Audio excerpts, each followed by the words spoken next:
بسم اللہ الرحمن الرحیم۔ حضرت ابو سعید خدری رضی اللہ عنہ سے مروی ہے کہ حضور نبی اکرم صلی اللہ علیہ وآلہ وسلم نے فرمایا، راستوں میں بیٹھنے سے بچتے رہنا۔ صحابہ نے عرض کیا، یا رسول اللہ، ہمیں ایسی جگہوں پر بیٹھنے کے سوا چارہ کار نہیں کیونکہ ہم بات چیت کرتے ہیں۔ آپ صلی اللہ علیہ وآلہ وسلم نے فرمایا، اگر تمہارا راستوں کی مجالس میں بیٹھنا ضروری ہے تو راستے کا حق ادا کر دیا کرو۔ عرض کیا، یا رسول اللہ، راستے کا حق کیا ہے؟ آپ صلی اللہ علیہ وآلہ وسلم نے فرمایا، نظر نیچی رکھنا، تکلیف دہ چیز کا راستے سے ہٹا دینا، سلام کا جواب دینا، اچھی باتوں کا حکم کرنا اور بری باتوں سے منع کرنا راستے کا حق ہے۔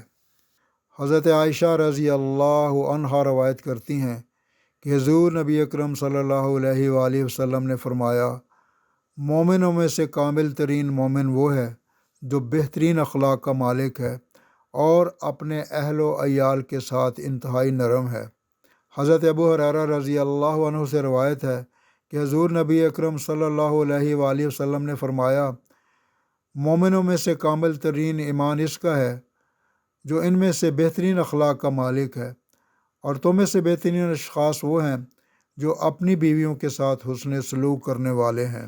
حضرت جابر رضی اللہ عنہ روایت کرتے ہیں کہ حضور نبی اکرم صلی اللہ علیہ وآلہ وسلم نے فرمایا، تم میں سب سے زیادہ محبوب اور قیامت کے دن میرے نزدیک ترین بیٹھنے والے وہ لوگ ہیں جو تم میں سے اخلاق میں اچھے ہیں۔